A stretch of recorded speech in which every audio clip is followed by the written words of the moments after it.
നമസ്കാരം. എല്ലാ പ്രേക്ഷകർക്കും കേരളത്തിലെ ഏറ്റവും വലിയ ജനകീയ ജനാധിപത്യ മണിക്കൂറിലേക്ക് സ്വാഗതം. നമ്മൾ ആരംഭിക്കുകയാണ്. പൊതുജനം കഴുതിയല്ല സാർ.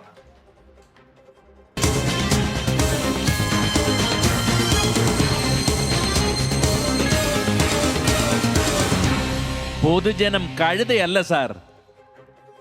പ്രിയപ്പെട്ട പ്രേക്ഷകരെ, നിങ്ങൾക്കറിയാവുന്ന പോലെ തന്നെയാണ് ഈ പരിപാടിയുടെ ഭാഗമാകാൻ നിങ്ങൾക്ക് നാട്ടിലെ എന്തെങ്കിലും ജനകീയ വിഷയങ്ങളുണ്ടെങ്കിൽ അത് ഞങ്ങളെ അറിയിക്കാം. ഏതെങ്കിലും ദൃശ്യങ്ങൾ എത്തിക്കേണ്ടതുണ്ടെങ്കിൽ അതിനും അവസരമുണ്ട്. പ്രേക്ഷകർക്ക് നേരിട്ട് ഈ പരിപാടിയിലേക്ക് വിളിച്ച് നാട്ടിലെ ജനകീയ വിഷയങ്ങൾ ഞങ്ങളുടെ ശ്രദ്ധയിൽ കൊണ്ടുവരാം. അതിനായുള്ള ഫോൺ നമ്പറുണ്ട്, ദൃശ്യങ്ങൾ അയക്കേണ്ട ഫോൺ നമ്പറുമുണ്ട്. 0484-2830-510 ഈ നമ്പറിൽ വിളിച്ച് ജനകീയ വിഷയങ്ങൾ ഞങ്ങളുടെ ശ്രദ്ധയിൽ കൊണ്ടുവരാം. ദൃശ്യങ്ങൾ അയക്കേണ്ട വാട്സാപ്പ് നമ്പർ 6235958937 ഈ നമ്പറിലൂടെ ദൃശ്യങ്ങൾ ഞങ്ങൾക്ക് അയച്ചു തരികയും ചെയ്യാം. നമ്മൾ ഇന്നത്തെ ജനകീയ വാർത്തകളിലേക്ക് കടക്കുന്നതിന് മുൻപ് അല്പസമയം മുൻപുണ്ടായ ഒരു നടുക്കുന്ന വാർത്തയിലേക്കാണ് നമ്മൾ ആദ്യം പോകുന്നത്. തിരുവനന്തപുരത്ത് വെൺപാലവട്ടത്ത് മേൽപ്പാലത്തിൽ നിന്ന് സ്കൂട്ടർ താഴേക്ക് വീണ അപകടമുണ്ടായി.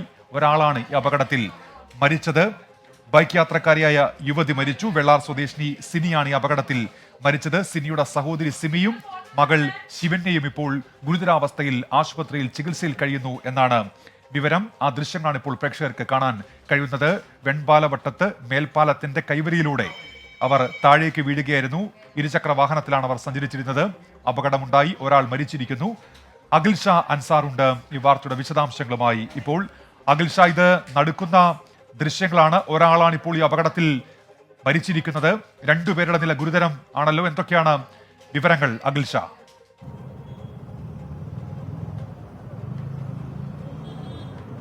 ഉമേഷ്, 35 വയസ്സുള്ള സിമിയാണ് നിലവിൽ മരണപ്പെട്ടിട്ടുള്ളത്. ബാക്കിയുള്ള 2 പേർ, അതായത് 3 വയസ്സുകാരിയായ ശിവന്യ, അതോടൊപ്പം തന്നെ ഈ മരിച്ച സിമിയുടെ സഹോദരി സിനി, ഇവർ 2 പേരുമാണ് നിലവിൽ ഈ കഴക്കൂട്ടത്ത് തന്നെയുള്ള ഒരു ആശുപത്രിയിലെ വളരെ ഗുരുതരമായ നിലയിൽ ചികിത്സയിലുള്ളത്. നമുക്കറിയുന്നത് പോലെ തന്നെ ഈ അപകടത്തിന്റെ ദൃശ്യങ്ങൾ നമ്മളെ ആകെ ഞെട്ടിപ്പിച്ചൊരു സംഭവമാണ്. അതായത് ഈ പാലം, ഈ ദൃശ്യം നമുക്കിപ്പോൾ കാണാൻ കഴിയുന്ന പാലത്തിന് മുകളിൽ നിന്നാണ് ഇത്തരത്തിലൊരു അപകടം നടക്കുന്നത്. ഇത്രയധികം ഉയരത്തിൽ നിന്നാണ് ഈ ഒരു വാഹനം ഈ വന്ന പാലത്തിന്റെ ഭിത്തിയിൽ ഇടിക്കുന്നതും വാഹനം അപ്പുറത്തേക്ക് വീഴുകയും ഈ പാലത്തിലുണ്ടായിരുന്ന 3 പേർ അവർ ഇപ്പുറത്തേക്ക് വീഴുന്ന ഒരു സാഹചര്യം ഉണ്ടായിരുന്നത്. നമ്മൾ ആ ദൃശ്യങ്ങളിൽ കണ്ടതുപോലെ തന്നെ ഈ ആദ്യം ഒരാൾ വീഴുന്നു, അതിന് പിന്നാലെ മറ്റൊരാൾ വീഴുന്നു. ഈ ഏറ്റവും പ്രധാനമായി ഈ കുഞ്ഞ് വലിയ അപകടത്തിൽ നിന്നും രക്ഷപ്പെട്ടത്, ഈ കുഞ്ഞ് വീണത് അമ്മയുടെ മുകളിലേക്കാണ്. അമ്മയുടെ മുകളിലേക്ക് ആ കുഞ്ഞ് വീണത് കൊണ്ട് മാത്രമാണ്, അമ്മയുടെ ദേഹത്തേക്ക് ആ കുഞ്ഞ് വീണത് കൊണ്ട് മാത്രമാണ് വലിയൊരു ഗുരുതരം അല്ലെങ്കിൽ വലിയൊരു അപകട സാഹചര്യം ആ കുഞ്ഞ് തരണം ചെയ്തത്. പക്ഷേ കുഞ്ഞിന്റെ നില ഇപ്പോഴും ഗുരുതരമായി തുടരുന്നു എന്നുള്ളതാണ് ഏറ്റവും പ്രധാനമായും ആശുപത്രി അധികൃതർ പറയുന്നത്. ഈ കുഞ്ഞിന്റെ അമ്മയായ സിമിയാണ് ഈ ഗുരുതരാവസ്ഥയിൽ ചികിത്സയിലിരിക്കെ മരണപ്പെട്ടത്. ഏറ്റവും പ്രധാനമായും ഈ കാര്യത്തിൽ പോലീസ് നിലവിൽ പറയുന്നത്, എങ്ങനെ ഈ അപകടം ഉണ്ടായി എന്നുള്ള കാര്യത്തിൽ ഇതുവരെ ഒരു വ്യക്തത ഉണ്ടാവുന്നില്ല എന്നുള്ളതാണ് ഏറ്റവും പ്രധാനമായും പോലീസ് പറയുന്നത്.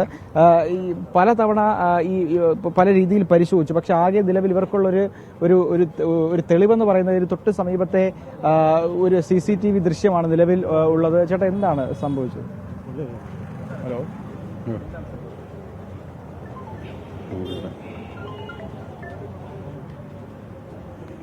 ഇപ്പം ഈ മരണവുമായിട്ട് ബന്ധപ്പെട്ട സംഭവം എന്ന് പറയുമ്പോൾ നമ്മളിപ്പം മയ്യനാട് ഒരു മരണമായിരുന്നു. അതായത് ഈ മരിക്കുന്നത് ഈ കുട്ടി, ഇപ്പം ഇവിടെ ആക്സിഡൻറ്റ് നടന്ന കുട്ടികളുടെ അമ്മേരെ മാമൻ്റെ ഭാര്യയാണ് മരിക്കുന്നത്. അതായത് എൻ്റെ അപ്പച്ചിയുടെ മോളാണ്. നമ്മൾ കുടുംബക്കാരാണ്. അപ്പോൾ ആ മരണത്തിന് ഈ കുട്ടികൾ അവിടെ പറഞ്ഞു. ഞാൻ എൻ്റെ വൈഫ് ഒരു കാറിലാണ് പോണത്. അപ്പോൾ ഇവരവിടെ മരിപ്പിന് വന്നപ്പോൾ ഞങ്ങളൊരു 7:30 മണിയായപ്പോഴത്തെ, അതായത് ഇവിടെ നിന്ന് ഒരു 5:45 ഇവിടെ തിരിച്ച്. അപ്പോൾ ഞാൻ ഒരു 7:30 മണിയായപ്പോൾ ഞാൻ എൻ്റെ വൈഫായിട്ട് അവിടെ എത്തി. അപ്പോൾ ഇവർ പറഞ്ഞത് 9 മണിക്കാണ് എടുക്കുമെന്ന് പറഞ്ഞ ബോഡികൾ. ആ 9 മണിക്ക് 8:45 ഇവരവിടെ എത്തി. ഇവർ പറഞ്ഞത് 2 പേരും ഒരു സ്കൂട്ടറിൽ പിള്ളേരുമായിട്ടാണ് പറഞ്ഞത്, ഒരു കൊച്ചുമായിട്ടാണ് പറഞ്ഞത്. അപ്പം ഞാൻ കേൾക്കേണ്ടത്, നിങ്ങൾ എന്തിന് ഇങ്ങനെ വന്നത്? ഈ മരണപ്പെട്ട് തിരിച്ചു വരുന്ന സമയത്താണ് അപകടം ഉണ്ടാവുന്നത്.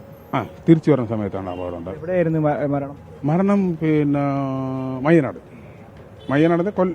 കൊട്ടിയത്തിന് അത്തോട്ട് മയ്യനാട്, അവിടെയാണ് മരണം നടന്നത്. അപ്പോൾ മരണം നടന്നത് 9 മണിക്ക് അടുത്ത് 10:15 മണിയായപ്പം മരണം തിന്നു. പിന്നെ ഇവർ അവിടെ നിന്ന് കഞ്ഞി കുടിച്ചിട്ട് വന്നിരിക്കും. ഞങ്ങൾ കഞ്ഞി കുടിക്കാൻ നിന്നില്ല, ഞങ്ങൾ ഇനി പോരുകയും ചെയ്തു. പോയ വീട്ടിൽ എങ്ങനെയാണ് ഈ അപകടം നടന്നതെന്നുള്ള എന്തെങ്കിലും ധാരണ, ആരെങ്കിലും പോലീസുകാരെന്തെങ്കിലും പറയും? അങ്ങനെ നമ്മൾ ഇത് റിപ്പോർട്ട്, നമ്മളിപ്പോൾ ആശുപത്രി പോയിട്ട് വരെയല്ലാണ്. അപ്പോൾ അങ്ങനെ റിപ്പോർട്ട് നമുക്ക് കിട്ടുന്നില്ല. ഇപ്പം നമ്മളിപ്പോൾ മറ്റേ ഒരു ചാനലിൽ കണ്ടപ്പോൾ ഈ കുട്ടികളുടെ അടുത്ത് ഒരു വണ്ടിയും വരണതുമില്ല. സിഗരറ്റ് കാണിക്കുകയാണ്. പക്ഷേ ഈ കുട്ടികൾ എനിക്ക് തോന്നുന്നു ഹാൻഡ് ബ്രേക്ക് പിടിച്ചിരിക്കാം, എന്താ പിടിച്ചത്, പക്ഷേ എന്നാലും ഇത്രയും തെറിച്ചിങ്ങനെ വരാൻ കാര്യം എന്തെന്നുള്ള നമുക്ക് പിടിയിട്ടുണ്ട്. ആശുപത്രിയിലുള്ള കുഞ്ഞിൻ്റെയും ഈ സിനിയുടെയും അവസ്ഥ കുഞ്ഞിൻ്റെ കാര്യത്തിൽ അവർ ICUലാണെന്ന് പറഞ്ഞിട്ട് നമ്മൾ ഡോക്ടറുമായിട്ട് സംസാരിച്ചു. അപ്പോൾ ഡോക്ടറോട് സംസാരിച്ചപ്പോൾ കുഞ്ഞ് കുഴപ്പമില്ല, വലിയ കുഴപ്പമില്ല, ചെറിയ രീതിയിലുള്ള ആ ഒരു വന്ന് പേടിച്ചതിൻ്റെയും കൊച്ചുകുട്ടിയല്ലേ. പിന്നെ മറ്റേ ആളിന് നാളെ സ്കാൻ ചെയ്തതിന് ശേഷം സ്കാൻ റിപ്പോർട്ട് കണ്ടാലേ അറിയാം, എന്നാലും കൊച്ചിന് ഇവിടെ വേദനയുണ്ട്, ലാപ്പുറത്ത് പൊട്ടലുണ്ട് എന്നുള്ള ആ ഒരു വേദന വിളിക്കുന്നുണ്ട്. അപ്പം പിന്നെ ബാക്കി അപ്പോൾ ഡോക്ടറോട് ചോദിച്ചാൽ ഡോക്ടർ പറഞ്ഞാൽ നീ സ്കാൻ റിപ്പോർട്ട് നാളെ കിട്ടിയാലേ നമുക്ക് അറിയാൻ പറ്റുള്ളൂ, എന്തെങ്കിലും ചെയ്യാൻ പറ്റുള്ളൂ. ഇത്തരത്തിലാണ് ഇത് ഇവരുടെ ബന്ധുക്കൾ, ഈ അപകടത്തിൽപ്പെട്ടവരുടെ ബന്ധുക്കളും പറയുന്നത്. അതായത് കുഞ്ഞിന്റെ നില ഏതാണ്ട് കൃത്യമായി ശരിയാണ് അഖിൽഷ. ഏതായാലും ഇപ്പോൾ ഈ അപകടത്തിന്റെ ദൃശ്യങ്ങൾ പുറത്തു വരുന്നുണ്ട്. അത് അസ്വസ്ഥത ഉളവാക്കുന്ന ദൃശ്യങ്ങളാണ്. ഇത്തരത്തിൽ ദൃശ്യങ്ങൾ നൽകുന്നതിനെ മനോജ് മേനോൻ വിമർശിക്കുന്നുണ്ട്. എന്തിനാണ് നിങ്ങൾ ഇത്തരത്തിൽ ഈ ആക്സിഡന്റ് വീഡിയോ നൽകുന്നത്, ഡിസ്റ്റർബിംഗ് അല്ലേ എന്നുള്ള ചോദ്യം മനോജിന്റെ ഭാഗത്തുനിന്ന് ഉണ്ടാകുന്നുണ്ട്. ഭിത്തിക്ക് ഹൈറ്റ് ഇല്ല, തോമസ് ജോർജ് പറയുന്നു. ഒരുപക്ഷെ അപകടത്തിന് കാരണമായിരിക്കുന്നത് അതാകാമെന്നാണ് അദ്ദേഹം ചൂണ്ടിക്കാണിക്കുന്നത്. ഏതായാലും അത് നടുക്കുന്ന ദൃശ്യങ്ങളാണ്. വാഹനം ഓടിക്കുമ്പോൾ പുലർത്തേണ്ട സൂക്ഷ്മതയെക്കുറിച്ച് അപകട ദൃശ്യങ്ങൾ നമ്മെ ഓർമ്മപ്പെടുത്തുകയും ചെയ്യുന്നുണ്ട്. വേദനിപ്പിക്കുന്ന ദൃശ്യങ്ങളാണ് ഇപ്പോൾ പുറത്തു വന്നിരിക്കുന്നത്. നമ്മൾ ഇനി പോകുന്നത് രാജ്യം ഒന്നാകെ നടുങ്ങിയ, രാജ്യത്തെ നടുക്കുന്ന, വേദനിപ്പിക്കുന്ന ഒരു ദൃശ്യങ്ങളുമായി ബന്ധപ്പെട്ട ഒരു വാർത്തയിലേക്കാണ്. കഴിഞ്ഞ ദിവസം മുംബൈയിലുണ്ടായ ഒരു സംഭവമാണ്. അവിടെ വിനോദയാത്രാ സംഘം അപകടത്തിൽപ്പെട്ടിരുന്നു. ബുഷി അണക്കെട്ടിലാണ്, അതിന്റെ പരിസരത്താണ് ആ സംഘം അപകടത്തിൽപ്പെട്ടത്. ആ കുടുംബത്തിൽ 5 പേരാണ് ഉണ്ടായിരുന്നത്. കുത്തൊഴുക്കിൽപ്പെട്ട് 5 പേരും ഒലിച്ചു പോകുന്ന ദൃശ്യങ്ങൾ നമ്മൾ ഇന്നലെ കണ്ടതാണ്. അതിൽ 4 പേർ മരിച്ചിട്ടുണ്ട്. ഒരു കുഞ്ഞിന് വേണ്ടി ഇപ്പോഴും തെരച്ചിൽ തുടരുന്നു എന്നാണ് മനസ്സിലാക്കാൻ കഴിയുന്നത്. ആ സംഭവ സ്ഥലത്ത് 24 പ്രതിനിധി ശ്രീനാഥ് ചന്ദ്രൻ എത്തിയിട്ടുണ്ട്. ശ്രീനാഥ്, ആ സംഭവ സ്ഥലത്ത് നിന്ന് തയ്യാറാക്കിയ റിപ്പോർട്ടിലേക്കാണ് നമ്മളിനി പോകുന്നത്. അവധി ദിനങ്ങളിൽ പ്രത്യേകിച്ച് മൺസൂൺ കാലത്ത് നൂറുകണക്കിന് ആയിരക്കണക്കിന് സഞ്ചാരികൾ എത്തുന്ന ഒരു ടൂറിസ്റ്റ് കേന്ദ്രമാണ് ലോണാവലിയിലെ ബുഷി ഡാം പരിസരം. അങ്ങനെ ഒരു ഞായറാഴ്ച ദിനം അവധി ആഘോഷിക്കാനായി പൂനെയിൽ നിന്നെത്തിയ ഒരു കുടുംബമാണ് വലിയ ദുരന്തത്തിലേക്ക് പതിയെ ചെന്ന് വീണത്.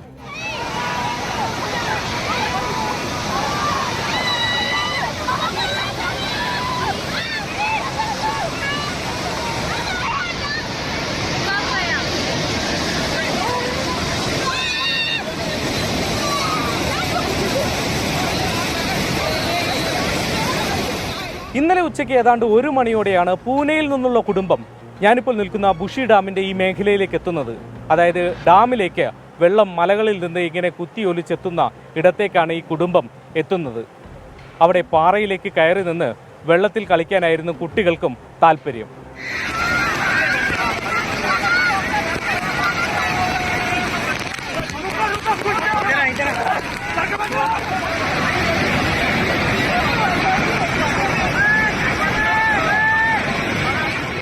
വെള്ളത്തിലിറങ്ങും മുമ്പ് കുഞ്ഞുങ്ങൾ അഴിച്ചുവെച്ച കുഞ്ഞു ചെരുപ്പുകളും ഉടുപ്പുകളും ഒക്കെ തന്നെ ഇപ്പോഴും ഈ പരിസരത്ത് കാണാൻ വേണ്ടി കഴിയും. ചെറുവെള്ളച്ചാട്ടത്തിൻ്റെയും ചെറുവെള്ളത്തിൻ്റെ ഒഴുക്കിനെയും ഒക്കെ തന്നെ ആസ്വദിച്ച് അവരിങ്ങനെ കളിക്കുന്നതിനിടെയാണ് പൊടുന്നനെ അവരെ ഞെട്ടിച്ചുകൊണ്ട് മലവെള്ളം കുത്തിയൊലിച്ച് എത്തിയത്.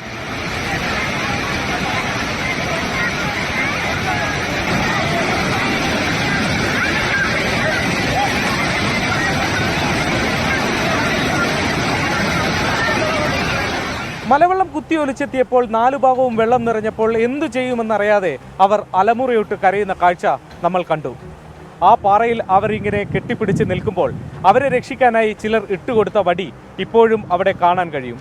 പക്ഷേ ആ മരക്കമ്പിന് പോലും അവരെ രക്ഷിക്കാൻ കഴിഞ്ഞില്ല. കുത്തിയൊലിച്ച മലവെള്ളത്തിൽ അവരിങ്ങനെ ആഴങ്ങളിലേക്ക് ആഴ്ന്നുപോയി.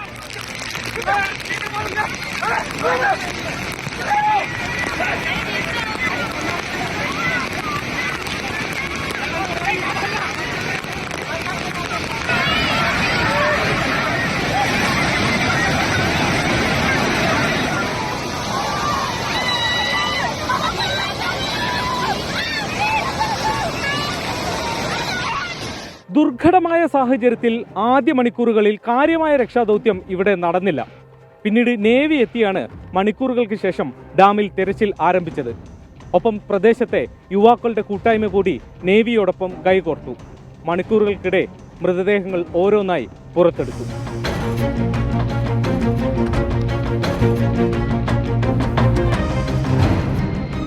ബുഷി ഡാമും പരിസര പ്രദേശവും ചേരുന്ന ഏതാണ്ട് ഹെക്ടർ കണക്കിന് ഭൂമിയാണ് സഞ്ചാരികളെ ഇങ്ങനെ കാത്തിരിക്കുന്നത്. പക്ഷേ അവിടെ ചിലയിടങ്ങളിൽ അപകടം പതിയിരിക്കുന്നു എന്ന് സൂചിപ്പിക്കുന്ന ബോർഡുകൾ ആവശ്യത്തിന് ഇവിടെയില്ല. ഇവിടെ ആകെ കാണാൻ കഴിഞ്ഞ ഒരു അപായ മുന്നറിയിപ്പ് ബോർഡ് ഇത് മാത്രമാണ്. അതിനപ്പുറത്തേക്ക് ഇത്രയധികം ആളുകൾ വരുമ്പോൾ അവരെ നിയന്ത്രിക്കാനും മറ്റുമുള്ള ഉദ്യോഗസ്ഥരുടെ എണ്ണം ഒന്നും തന്നെ ഇവിടെ കാര്യമായി കാണാനില്ല. ഇങ്ങനെ ചില ബോർഡുകൾ അവിടെ നിൽക്കെ അതിനെ അവഗണിച്ച് മുന്നോട്ട് പോകുന്ന ആളുകൾ ചെന്നു പെടുന്നതാവട്ടെ ഇത്തരം വലിയ ദുരന്തങ്ങളിലേക്കുമാണ്.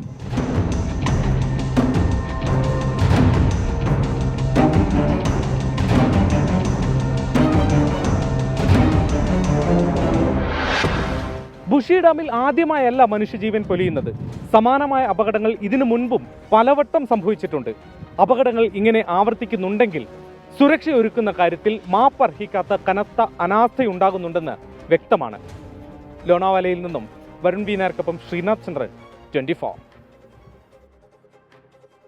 ഇതേ സമയത്ത് തന്നെ പുറത്തു വന്ന മറ്റ് ചില ദൃശ്യങ്ങൾ, അത് മഹാരാഷ്ട്രയിൽ നിന്നാണ്. അവിടെ പൂനെക്കടുത്ത് താമനിഘട്ട് വെള്ളച്ചാട്ടത്തിലേക്ക് ഒരു യുവാവ് സാഹസികമായി ചാടുന്നുണ്ട്. പക്ഷേ കുത്തൊഴുക്കിൽപ്പെട്ട് ആ യുവാവ് മരിച്ചു എന്നുള്ള വാർത്ത കൂടി ഇപ്പോൾ പുറത്തു വരുന്നുണ്ട്. ശ്രീനാഥ് ചന്ദ്രൻ വിശദാംശങ്ങളുമായി ചേരുന്നുണ്ട് ഇപ്പോൾ.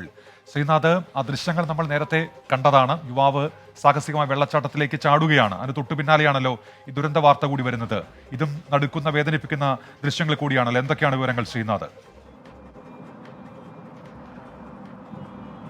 ഉന്മേഷ്, അതിസാഹസികത എങ്ങനെയാണ് അപകടത്തിലേക്ക് നയിക്കുന്നത് എന്നത് സൂചിപ്പിക്കുന്ന മറ്റൊരു സംഭവമാണ് ഈ താമിനിഘട്ടിൽ കണ്ടത്. താമിനിഘട്ടിൽ മഴക്കാലത്ത്, മൺസൂൺ കാലത്ത് വലിയ അപകടങ്ങൾ ഉണ്ടാവാറുണ്ട്. അതുകൊണ്ട് ഈ സാധാരണ സെപ്റ്റംബർ മാസങ്ങൾ വരെ അവിടേക്ക് ആളുകളെ പ്രവേശിക്കുന്നതിന് കടുത്ത നിയന്ത്രണങ്ങൾ വനംവകുപ്പ് ഏർപ്പെടുത്താറുമുണ്ട്. ഇത്തവണയും അത് ഉണ്ടായിരുന്നു. അത് മറികടന്ന് അതിനകത്തേക്ക് പ്രവേശിക്കുകയും വെള്ളച്ചാട്ടത്തിലേക്ക് സാഹസികമായി ചാടുകയും ചെയ്ത ഒരു സംഘമാണ് അപകടത്തിൽപ്പെട്ടത്. സ്വപ്നിൽ ധവാഡെ എന്ന 32-കാരൻ മരിച്ചു. അദ്ദേഹം വെള്ളത്തിലേക്ക് എടുത്തു ചാടുന്നു. അദ്ദേഹത്തോടൊപ്പം ഉണ്ടായിരുന്ന ചിലരും വെള്ളത്തിലേക്ക് എടുത്തു ചാടിയിരുന്നു. അവരൊക്കെ തന്നെ രക്ഷപ്പെട്ടു. പക്ഷേ കുത്തൊഴുക്കിൽ ഇദ്ദേഹത്തിന്, സ്വപ്നിൽ ധവാഡയ്ക്ക് പിടിച്ചു നിൽക്കാൻ കഴിഞ്ഞില്ല. 32 അംഗ സംഘമാണ് ഈ ട്രക്കിങ്ങിനായി ഈ താമിനിഘട്ടിലേക്ക് വരുന്നത്. സ്വപ്നിലിനൊപ്പം ജിമ്മിൽ ഒരുമിച്ച് വ്യായാമം ചെയ്യുന്ന ആളുകളാണ് എത്തിയത്. സ്വപ്നിൽ ഒരു മുൻ സൈനികൻ കൂടിയാണ്. ഏതായാലും ഈ അപകടം നടന്ന് 2 ദിവസത്തിന് ശേഷമാണ് മൃതദേഹം കണ്ടെത്താൻ കഴിഞ്ഞത്. പോസ്റ്റ്മോർട്ടത്തിന് ശേഷം ബന്ധുക്കൾക്ക് വിട്ടുകൊടുക്കുകയും ചെയ്തിട്ടുണ്ട്.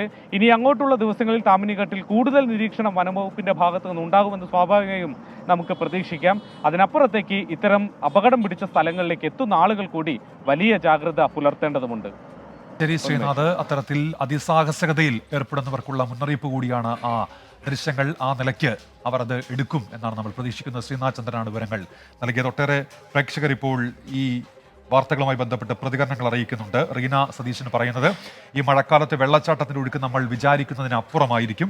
ചെറിയ അശ്രദ്ധ ജീവനുകൾ ഇല്ലാതാക്കും. ഓരോ അപകടങ്ങളും ഓരോ പാഠങ്ങളാണ്. ഇത്തരം സ്ഥലങ്ങളിൽ സുരക്ഷാ മുന്നറിയിപ്പ് നൽകണമെന്ന റീന സതീശന്റെ പ്രതികരണം വരുന്നുണ്ട്. മഴയാണ് മിക്കയിടങ്ങളിലും. അതുമായി ബന്ധപ്പെട്ട് കാര്യങ്ങൾ അറിയിക്കുന്നുണ്ട് പ്രേക്ഷകരൊപ്പം. ലീവുണ്ടോ വെല്ലയിടത്തും എന്നുള്ള കാര്യം കൂടി ചോദ്യമായി വരുന്നുണ്ട്. കോട്ടയത്ത് പെരുമഴയാണെന്ന് ജേക്കബ് ജോൺ പറയുന്നുണ്ട്.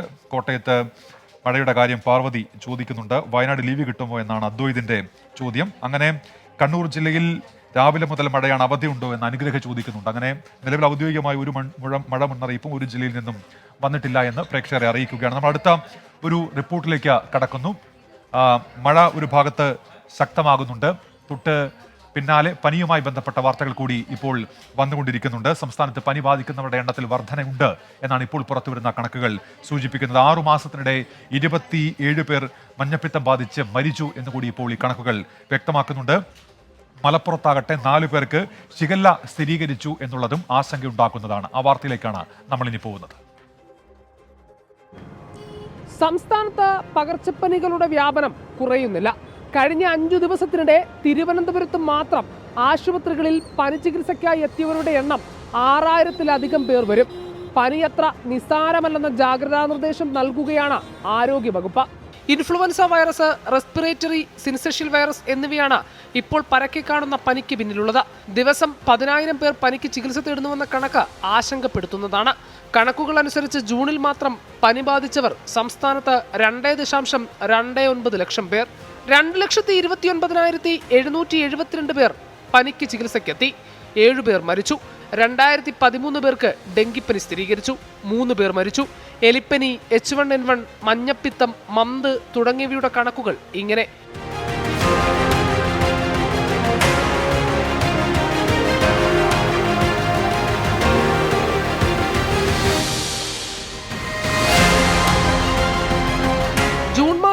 5 പേരാണ് സംസ്ഥാനത്ത് മഞ്ഞപ്പിത്തം ബാധിച്ചു മരിച്ചത്. രോഗം ബാധിക്കുന്നവരിലേറെയും യുവാക്കൾ.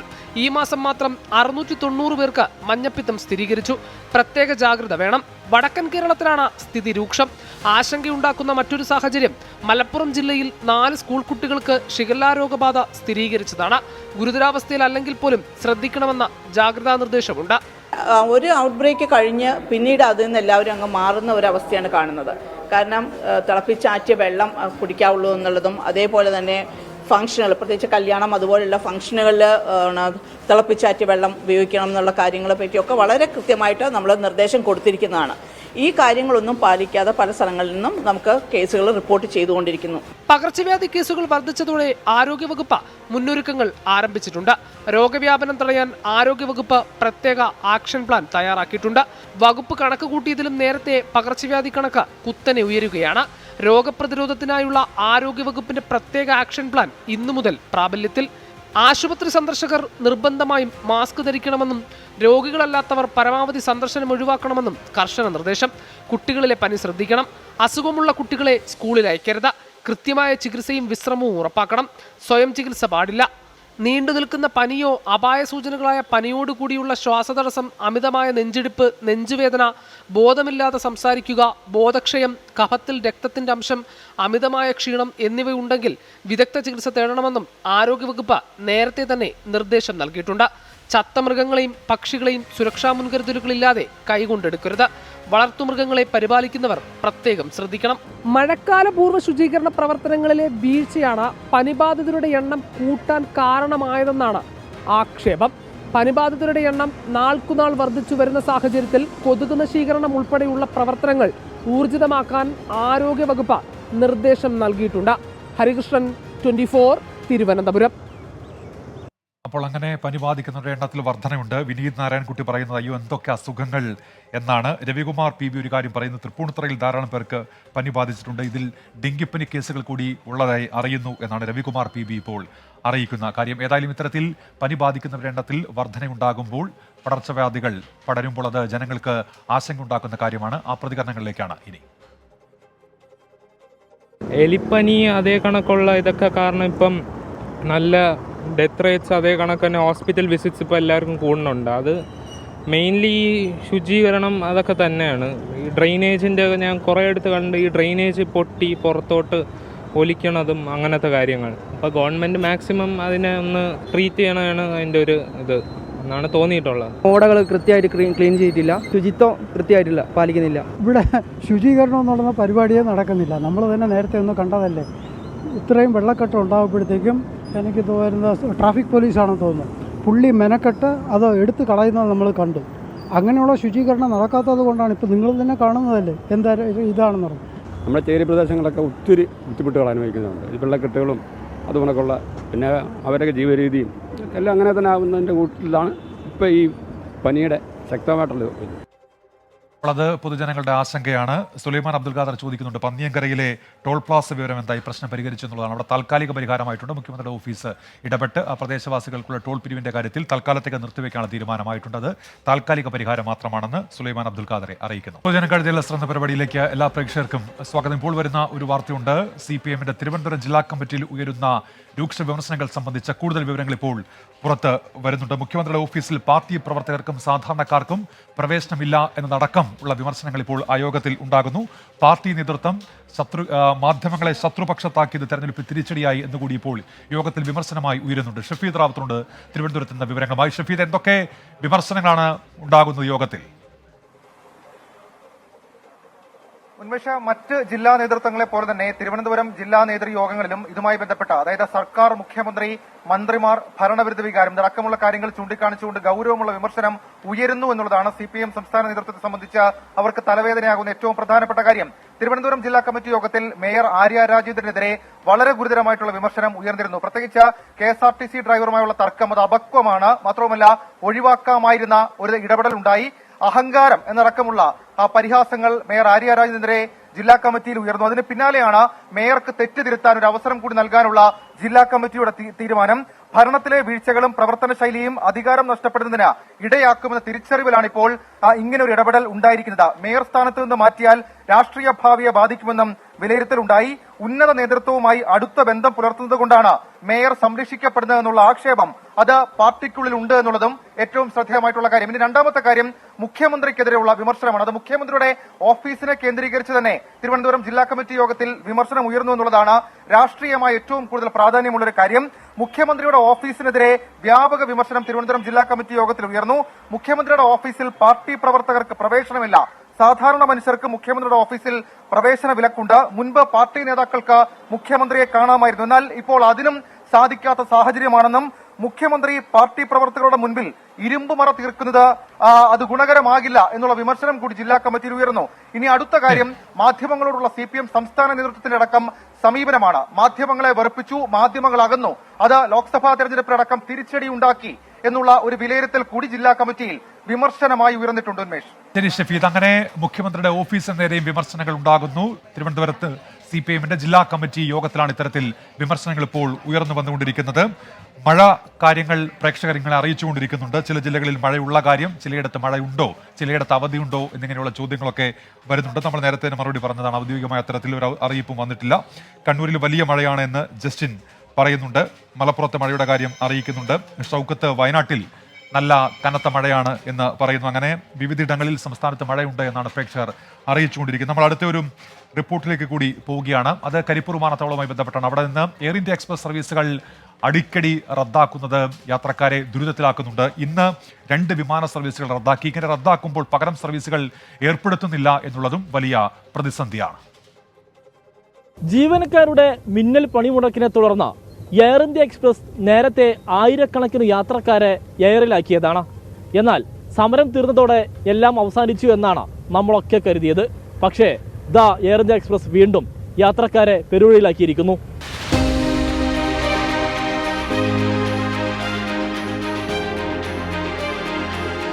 ഇന്ന് വൈകുന്നേരം 6 മണിക്ക് കരിപ്പൂരിൽ നിന്ന് ഷാർജയിലേക്ക് പോകേണ്ടിയിരുന്ന എയർ ഇന്ത്യ എക്സ്പ്രസ് പുറപ്പെട്ടില്ല. രാത്രി 10:10 അബുദാബിയിലേക്ക് പോകേണ്ട സർവീസും റദ്ദാക്കി. ഇതോടെ അബുദാബിയിലേക്ക് 90 പേരുടെയും ഷാർജയിലേക്ക് 110 പേരുടെയും യാത്ര മുടങ്ങി. ഇന്നലെ രാത്രി 11:10 കരിപ്പൂരിൽ നിന്ന് മസ്കറ്റിലേക്ക് പോകേണ്ടിയിരുന്ന വിമാനവും റദ്ദാക്കിയിരുന്നു. സ്വകാര്യവൽക്കരണം നടന്നതിന് ശേഷം കറക്റ്റായിട്ട് ഫ്ലൈറ്റുകൾ പൊങ്ങുന്നില്ല എന്നുള്ള യാത്ര. അതിന് പറയുന്ന കാരണങ്ങൾ പൈലറ്റുമാരില്ല, അല്ലെങ്കിൽ അതിൻ്റെ ഉദ്യോഗസ്ഥന്മാരില്ല എന്ന് പറഞ്ഞുകൊണ്ട് യാത്രക്കാർക്ക് മുന്നറിയിപ്പ് കൊടുക്കാതെ പെട്ടെന്ന് ക്യാൻസൽ ചെയ്യുകയാണ്. കുറഞ്ഞ ലീവിന് വരുന്ന ആളുകൾക്ക് 10-30 ദിവസം വരുന്ന ആളുകൾക്ക് കറക്റ്റായിട്ട് ജോലിക്ക് ജോയിൻ ചെയ്തില്ല, അവരെ തൊഴിൽ പോലും നഷ്ടപ്പെടുന്ന സാഹചര്യങ്ങൾ. സീസൺ സമയത്ത് 3-4 ഇരട്ടി ടിക്കറ്റ് ചാർജ് വാങ്ങിക്കൊണ്ട് യാത്രക്കാരെ ചൂഷണം ചെയ്യുന്ന സാഹചര്യം. പകരം വിമാനം ഏർപ്പെടുത്തുന്നില്ല എന്നതാണ് യാത്രക്കാരെ കൂടുതൽ പ്രതിസന്ധിയിലാക്കുന്നത്. വിമാനം റദ്ദാക്കുന്നതിന് ഏതാനും മണിക്കൂറുകൾ മുമ്പ് മാത്രമാണ് വിവരമറിയിക്കുന്നതെന്നും യാത്രക്കാർ പരാതിപ്പെടുന്നു. അത്യാവശ്യ യാത്രകൾക്ക് മറ്റു വിമാനത്താവളങ്ങളിൽ നിന്ന് പോലും പോകാൻ കഴിയാത്ത സ്ഥിതിയാണ്. വിസ കാലാവധി കഴിയുന്നവരും മറ്റ് അത്യാവശ്യ യാത്രക്കാരും ഉൾപ്പെടെയുള്ളവരാണ് പ്രതിസന്ധിയിലാകുന്നത്. ജീവനക്കാരുടെ കുറവാണ് സർവീസുകൾ മുടങ്ങാൻ കാരണമെന്നാണ് എയർ ഇന്ത്യ എക്സ്പ്രസിന്റെ വിശദീകരണം. തുടർച്ചയായി സർവീസുകൾ റദ്ദാക്കുന്ന എയർ ഇന്ത്യ എക്സ്പ്രസിന് പകരം സംവിധാനം ഏർപ്പെടുത്താനുള്ള ബാധ്യതയില്ലേ? യാത്രക്കാരുടെ നഷ്ടത്തിന് ഇവിടെ ഒരു വിലയുമില്ലേ? വിമാന കമ്പനികളെ നിയന്ത്രിക്കാൻ ഇവിടെ ആരുമില്ലേ എന്നാണ് പൊതുജനം ചോദിക്കുന്നത്. തിരൂരിൽ നിന്നും സമീർ ബിൻ കരീം, 24. പൊതുജനം കഴുതയല്ല സാർ. അപ്പോൾ പ്രിയപ്പെട്ട പ്രേക്ഷകരെ, ഇങ്ങനെ അടിക്കടി സർവീസുകൾ റദ്ദാക്കുന്ന യാത്രക്കാരെ വലയ്ക്കുന്നതാണ്. അവർക്കും ഇക്കാര്യത്തിൽ പ്രതികരിക്കാനുള്ള പ്രതികരണങ്ങളിലേക്കാണ് ഇനി. ഇന്നലെ എയർ ഇന്ത്യ മസ്കറ്റ് പോകുന്ന എയർ ഇന്ത്യയാണ് റദ്ദാക്കിയിട്ടുള്ളത്. അത് പൈലറ്റുമാരില്ലായിട്ടാണെന്നുള്ള തിരിച്ചു പോകാനുള്ള സംവിധാനം ഒന്നും കിട്ടിയിട്ടില്ല. സ്വകാര്യ മേഖലയിലാണ് ഇപ്പോൾ. ആദ്യം പൊതുമേഖലയിലുള്ളതെന്ന് തന്നെ പ്രവാസികൾക്കായിട്ടുള്ള ആളുകൾക്കൊക്കെ വളരെ ബുദ്ധിമുട്ട് അനുഭവിച്ചൊരു സംവിധാനമാണ് നമ്മുടെ എയർ ഇന്ത്യ. ടിക്കറ്റ് എയർ ഇന്ത്യക്ക് തന്നെ ഭീമമായ രൂപത്തിൽ ടിക്കറ്റ് വർദ്ധിപ്പിക്കണം. ഈ ഹജ്ജ് സമയത്തൊക്കെ സൗദി അറേബ്യയിൽ നിന്നൊക്കെ 80,000 ഉറുപ്പിക ടിക്കറ്റിന് ഇങ്ങോട്ട് നാട്ടിലേക്ക് വരുന്നതിനൊക്കെ ഇതിനെല്ലാവിധ ഒത്താശയും നമ്മുടെ കേന്ദ്ര ഗവൺമെൻറ് ചെയ്തു കൊടുക്കുന്നതുകൊണ്ടാണ് ഈ പൊതുമേഖലാ സ്ഥാപനം തന്നെ സ്വകാര്യ മേഖലയ്ക്ക് ആക്കിയതിൻ്റെ ഭാഗമായിട്ട് വലിയ പ്രയാസങ്ങൾ അനുഭവിക്കുക. രാജ്യത്ത് സർവ്വ മേഖലകളും കടൽ മുതൽ കായൽ വരെ മൊത്തം സ്വകാര്യവൽക്കരണം നടന്നുകൊണ്ടിരിക്കുക രാജ്യത്ത്. അറിയാമല്ലോ, കേന്ദ്രം ഭരിക്കുന്ന നരേന്ദ്രമോദി മൊത്തം എയർ ഇന്ത്യ കരിപ്പൂർ എയർപോർട്ടിൽ റദ്ദായിക്കൊണ്ടിരിക്കുകയാണ്. അതായത് അവരെ അജണ്ടയാണ് മൊത്തം സ്വകാര്യവൽക്കരിക്കുക. നമ്മുടെ രാജ്യത്തിനകത്ത് ഒരു എയർലൈൻസ് ഇല്ലാത്തൊരു രാജ്യം എന്നുള്ള അപമാനകരമായൊരു കാര്യം. മുതലാളിക്ക് എന്ത് ലാഭം കിട്ടുന്നോ അതിനനുസരിച്ച് അവർ ചെയ്യും. മുതലാളിയുടെ ലാഭമാണ്. നേരെ മറിച്ച് ഒരു പൊതുമേഖലാ സ്ഥാപനമാകുമ്പം അതിലെ തൊഴിലാളികളെയും ജനങ്ങളാണല്ലോ ഒരു ജനാധിപത്യ നാട്ടിൽ ഒരു ഗവൺമെൻറ്റിന് ഏറ്റവും സ്വീകരിക്കേണ്ട ആളുകൾ ജനങ്ങളാണ്. അപ്പോൾ അങ്ങനെ എയർ ഇന്ത്യ എക്സ്പ്രസിന്റെ നടപടിക്കെതിരെ പ്രതിഷേധം ഉയരുന്നുണ്ട്. ജനങ്ങൾ ആ പ്രതിഷേധം അറിയിക്കുകയും ചെയ്യുന്നുണ്ട്. നമ്മൾ ഇനി പോകുന്നത് കൊല്ലത്ത് നിന്നുള്ള ഒരു വാർത്തയിലേക്കാണ്. അവിടെ കൊല്ലം മടത്തറ മുനീരുന്നാങ്കാലായിലെ ജനങ്ങൾ കബളിപ്പിക്കപ്പെടാൻ തുടങ്ങിയിട്ട് 10 വർഷം തികയുകയാണ്. നല്ലൊരു റോഡില്ല എന്നുള്ളതാണ് അവിടുത്തെ പ്രതിസന്ധിക്ക് കാരണം. അങ്ങനെ വർഷങ്ങളായി ദുരിതയാത്രയാണ് അവിടെയുള്ള ആളുകൾക്ക്. അത്യാവശ്യ കാര്യങ്ങൾക്ക് പോലും ഒരു ഓട്ടോയോ ടാക്സിയോ പോലും ലഭിക്കാത്ത അവസ്ഥയാണ് ഈ മുനീരുന്നാങ്കാലായിൽ എന്നാണ് ജനങ്ങൾ പറയുന്നത്. ആ വാർത്തയിലേക്കാണ് ഇനി. പലതവണ പറഞ്ഞു മടുത്തൊരു വിഷയമാണ്. വീണ്ടും വീണ്ടും പറയേണ്ടി വരുന്നത് ഇന്നാട്ടുകാർക്ക് റോഡ് എന്നത് ഒരു അത്യാവശ്യമായതുകൊണ്ടാണ്.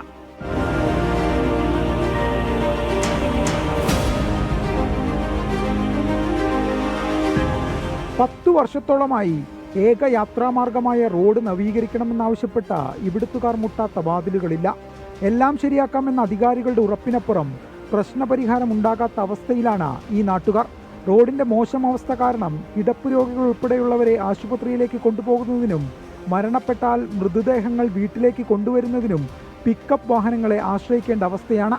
എല്ലാവരുടെയും പറഞ്ഞു നോക്കി ഓരോ പാർട്ടിക്കാരും ജയിച്ചു പോകും, ശരിയാക്കി തരാമെന്ന് പറയണല്ലാതെ ഈ വഴി ഇതുവരെ ഒരു പുരോഗമനവും ഉണ്ടായിട്ടില്ല. ഇപ്പോൾ ഒരു ബൈക്ക് പോലും ഇറങ്ങി വരാൻ, സമാധാനത്തോടെ ഒരു ബൈക്ക് പോലും ഇറങ്ങി വരാൻ പറ്റൂല. അങ്ങനത്തെ രീതിയിലാണ് ഈ വഴി കിടക്കുന്നത്. ഇനിയിപ്പോൾ നമ്മൾ ആരുടെ പറയണമെന്ന് പറഞ്ഞിരിക്കുകയാണ്. റോഡിന്റെ മോശം അവസ്ഥ കാരണം ഓട്ടോ ഉൾപ്പെടെയുള്ള ടാക്സി വാഹനങ്ങൾ ഈ പ്രദേശത്തേക്ക് ട്രിപ്പ് എടുക്കാറില്ല. പ്രശ്നം വാഹനങ്ങൾ വരാൻ മാത്രമല്ല, ഒരു മഴ പെയ്താൽ റോഡിലെ കുണ്ടും കുഴിയും കാരണം കാൽനട യാത്രക്കാർ പോലും കുഴിയിൽ വീഴുന്ന അവസ്ഥയാണ്. ഒരു റോഡിന്റെ മോശം അവസ്ഥ കാരണം ദുരിതത്തിൽ കഴിയുന്നത് 1-2 പേരല്ല, ഒരു പ്രദേശത്തെ 50ഓളം കുടുംബങ്ങളാണ്. ഇവിടുത്തുകാർ അധികാരികളോട് ആവശ്യപ്പെടുന്ന ഒരു അന്തർദേശീയ നിലവാരത്തിലുള്ള റോഡോ 4 വരി പാതയോ അല്ല. ഇവർക്ക് വേണ്ടതൊരു കൊച്ചു റോഡാണ്. അത്യാവശ്യം വാഹനങ്ങൾ കൊണ്ടുപോകാനും രോഗികളെ ആശുപത്രിയിൽ എത്തിക്കാനും ഒരു കൊച്ചു റോഡ്. കഴിഞ്ഞ കുറേ വർഷങ്ങളായി ഇവർ ഈ ആവശ്യം അധികാരികൾക്ക് മുന്നിൽ വയ്ക്കുകയാണ്. പക്ഷേ ഒരു ഫലവും ഉണ്ടാകുന്നില്ല. നാട്ടിൽ വലിയ വികസനം കൊണ്ടുവരുമെന്ന് പറയുന്ന സർക്കാരും ഇവിടുത്തെ അധികാരികളും ഈ ജനങ്ങളുടെ പ്രശ്നം കൂടി ഒന്ന് ശ്രദ്ധിക്കണം. A V Jayashankar, 24, Kottarakkara. പൊതുജനം കഴുതയല്ല. അപ്പോൾ ആ മേഖലയിലെ ജനങ്ങൾക്ക് വർഷങ്ങളായി ദുരിതയാത്രയാണ്. അവർക്ക് പറയാനുള്ളത് എന്താണെന്ന് കേൾക്കാം. മെമ്പറിന്റെ അടുക്ക പറഞ്ഞ് നമ്മൾ പഞ്ചായത്തിൽ പോയി പരാതി കൊടുത്ത് ഗ്രാമസഭയിൽ എല്ലാം പോയാലും നമ്മൾ ഈ വഴിയുടെ പ്രശ്നങ്ങൾ പറയണം. പക്ഷെ തിരിഞ്ഞ് ഇതുവരെ നോക്കിയിട്ടില്ല. നമുക്ക് ഒരു ആവത്ത് വന്നു പോയാൽ നമ്മൾ ടിപ്പറിലേക്കാണ് അടിച്ച് ആ മേല് കൊണ്ടുപോകണത്. മെയിൻ്റനൻസ് ചെയ്യാന്നൊക്കെ പറയുന്നുണ്ടെങ്കിൽ ഇതുവരെ അതൊന്നും പ്രാബല്യത്തിലായില്ല. ഫണ്ടില്ലെന്നാണ് അവർ പറയണത്. ഇത് എത്രയും പെട്ടെന്ന് ഇത് ശരിയാക്കി തരണമെന്നാണ് നമ്മൾ പറയുന്നത്. നമ്മൾ വണ്ടി വിളിച്ചാൽ ഒരു വണ്ടി ഇവിടെ ഇതുവഴി വരത്തില്ല. അവർക്ക് പേടിയാണ് ഇതുവഴി വരാൻ. പിന്നെ കടന്നിറങ്ങി പോകുന്നുണ്ട്.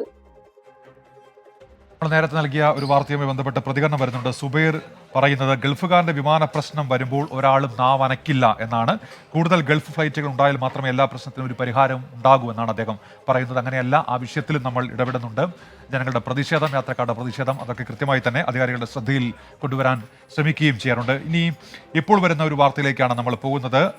ആലപ്പുഴ അമ്പലപ്പുഴ പാതയിൽ അറ്റകുറ്റപ്പണി നടക്കുന്നതിനാൽ 2 ട്രെയിനുകൾ വഴിതിരിച്ചു വിട്ടു എന്നുള്ള വാർത്ത വരുന്നു. ഗുരുവായൂർ ചെന്നൈ എഗ്മോർ എക്സ്പ്രസും കൊച്ചുവേളി മംഗളൂരു അന്ത്യോദയ എക്സ്പ്രസുമാണ് ഇപ്പോൾ വഴിതിരിച്ചു വിട്ടിരിക്കുന്നത്. രാഹുൽ സുരേഷ് ഇപ്പോൾ കോഴിക്കോട് നിന്ന് വിശദാംശങ്ങൾ ചെയ്യുന്നുണ്ട്. രാഹുൽ, ഏതൊക്കെ ദിവസങ്ങളിലാണ് ഈ ക്രമീകരണം? രാഹുൽ, ട്രെയിനുകളുടെ ക്രമീകരണം മാസം 15-ാം തീയതി വരെയാണ് നിയന്ത്രണം ഏർപ്പെടുത്തിയിട്ടുള്ളത്. ആലപ്പുഴയിലും അമ്പലപ്പുഴയിലുമാണ് ട്രാക്ക് നവീകരണം ഉൾപ്പെടെയുള്ള മെയിൻ്റനൻസ് നടപടികൾ ആരംഭിക്കാൻ പോകുന്നത്. ഇതിന്റെ ഭാഗമായി 3 ട്രെയിനുകളുടെ റൂട്ടിലും സമയത്തിലുമാണ് മാറ്റം വരുത്തിയിട്ടുള്ളത്.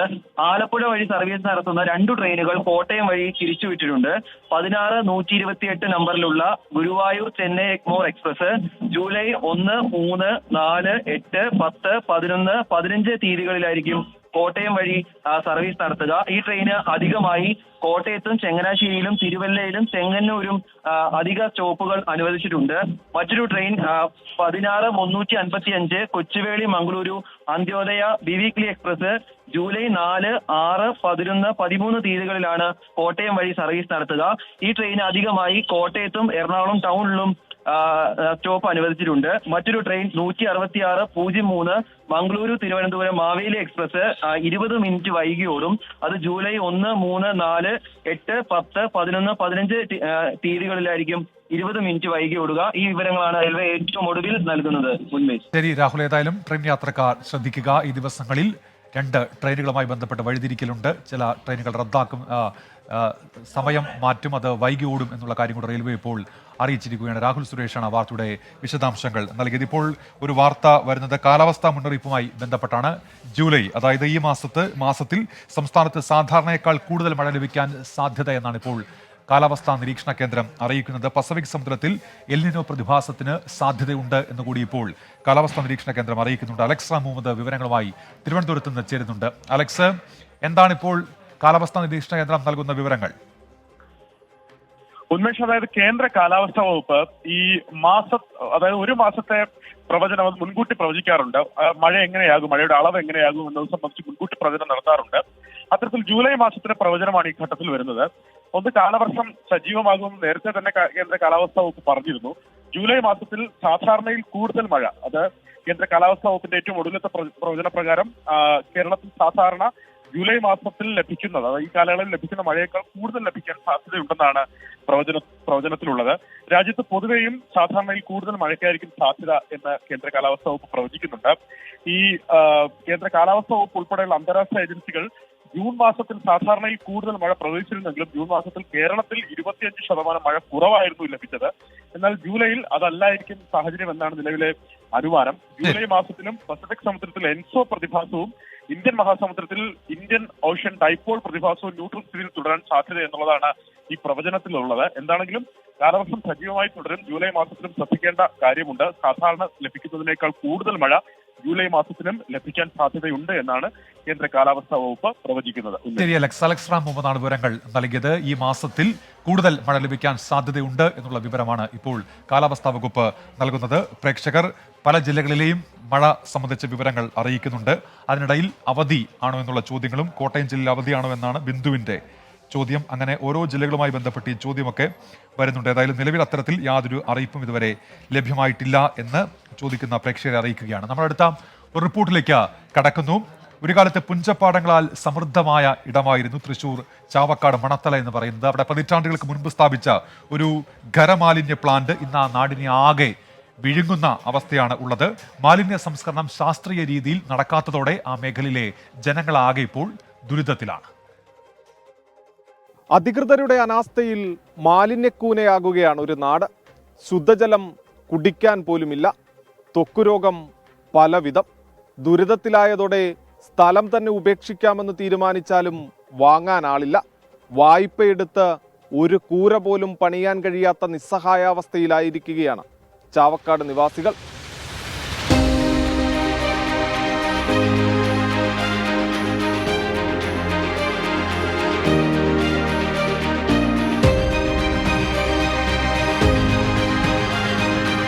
മാനമൊന്നു കറുത്താൽ, മഴയൊന്നു പെയ്താൽ മണത്തല അയിനപ്പുള്ളിക്കാർക്ക് നെഞ്ചിൽ തീയാണ്. മഴ പെയ്താൽ വീട്ടുമുറ്റത്തേക്ക് ഒഴുകിയെത്തുന്നത് പുഴുക്കളാണ്. ഞുളച്ചെത്തുന്ന പുഴുക്കളെ ചവിട്ടി വേണം വീട്ടുമുറ്റത്തിറങ്ങാൻ. ത്വക്ക് രോഗങ്ങൾ പലവിധം. നിസ്സഹായരായി കഴിയുകയാണ് അങ്ങനെ കുറെ മനുഷ്യർ. മിനിഞ്ഞാന്ന് സ്കൂളിൽ പോയില്ല. ഇതന്നെ വെള്ളത്തിൽ കുളിച്ചിട്ട് മേലാകെ ചൊറിച്ചിലായിട്ട് അന്ന് പറഞ്ഞില്ല. മരുന്നൊക്കെ പറ്റി അവിടെ കെടുത്തി. 3 മക്കൾക്കും അത് അങ്ങനെ തന്നെ വരുന്നത്. മേലാകെ അങ്ങനെ ചോര കളറിൽ തടിച്ചു വീണിട്ട്. ചാവക്കാട് നഗരസഭയുടെ ഖരമാലിന്യ സംസ്കരണ കേന്ദ്രം അയിനപ്പുള്ളിയിലാണ് പ്രവർത്തിക്കുന്നത്. പതിറ്റാണ്ടുകൾക്ക് മുമ്പ് തുടങ്ങിയ പ്ലാന്റിന്റെ പ്രവർത്തനം ശാസ്ത്രീയമല്ലാതായതോടെ മാലിന്യങ്ങൾ കുന്നുകൂടി. ഒപ്പം പ്രതിഷേധ സ്വരങ്ങളും ഉയർന്നു. ജനങ്ങളുടെ പ്രതിഷേധങ്ങൾക്കൊടുവിൽ പ്ലാന്റിനോട് ചേർന്ന സ്ഥലത്തേക്ക് മാലിന്യങ്ങൾ മാറ്റി വേർതിരിച്ച് സംസ്കരിക്കുമെന്ന് പ്രഖ്യാപിച്ചു.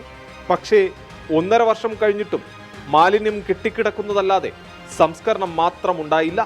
മാലിന്യങ്ങൾ വേർതിരിച്ച് ശാസ്ത്രീയമായി സംസ്കരിക്കുമെന്ന് പറഞ്ഞാണ് പ്ലാന്റിനകത്തു നിന്ന് മാലിന്യങ്ങൾ തുറസായ ഈ കാണുന്ന ഭൂമിയിലേക്ക് എത്തിച്ചത്. പക്ഷേ എല്ലാം പാഴ്വാക്കായി.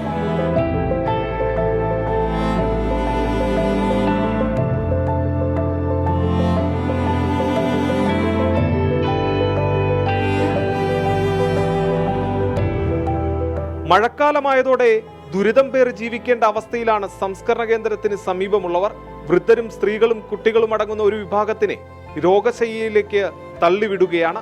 വായുവും ജലവും അടക്കം സകലതും മലിനമായി. ചാവക്കാട് നഗരസഭയുടെ അനാസ്ഥ മൂലം സ്വന്തം ജീവിതാന്തരീക്ഷം കൈവിട്ടുപോകുമെന്ന അവസ്ഥയിലാണ് ഇവിടത്തെ ഒരു തലമുറ.